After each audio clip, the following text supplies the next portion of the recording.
The first presidential debate between Trump and Biden will take place Tuesday, September 29th at 9 p.m. in Cleveland, Ohio. In this video, I talk about how the planet placements on that day affect Donald Trump. At first glance, when you see transiting Venus conjunct his natal Mars, you might be tempted to think this first debate is a good moment for Trump. But take a closer look and you start to find problems. First of all, the big transits, as I've stated repeatedly in past videos, are very difficult, and there are a lot of them. Most intense is the Saturn opposition to his Venus-Saturn 12th house conjunction, with Mars at 25 degrees and squaring. The way this square is hitting his 12th house planets makes for a very uncomfortable period of time. Pluto, with an orb of opposing Saturn, does not help, and Jupiter in a square to itself doesn't either, since it will incline him to go with his grandiosity, exaggeration, and in a word, ego.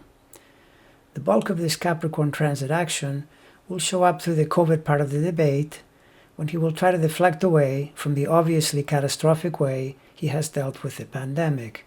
Venus conjunct Mars is going to promote an easy, direct way of saying things, but it will also enhance his aggression and possibly even a more vulgar form of expression. Enhancing Mars right then isn't safe because it is in a vulnerable state due to the quincunx it is getting from Saturn.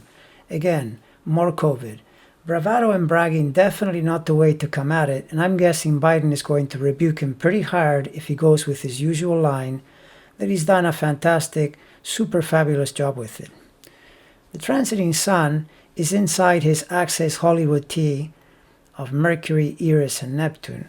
It's not aspecting anything exactly, but in a sense it is connected to all three while transiting from 5 to 10 degrees. So this exposes the most vulnerable part of his chart at a crucial moment, and it is most likely to be through the third sign Libra, an area where data and information pops up. He will try, as always, to misinform and disinform, but I'm betting Wallace and Biden will likely push back pretty hard. And the transiting moon is in the worst possible spot, through his 8th house, which is where you find what you always would rather keep hidden from people in matters of debt, taxes, and death, which in this case will put him back in the COVID news. Through 17 Pisces, it squares his natal Uranus during the debate, which will increase his usual tendency to self-willed erratic behavior and probably guarantees irascible post-debate comments since the aspect will still be in play. It also likely means he will run into unexpected questions or twists in the argument that might rattle him and throw him off track. This moon is also effectively triggering the Neptune transit through that house, and though it is the fastest moving transit, to my mind is the clearest indicator the timing of this debate is not favorable for Trump.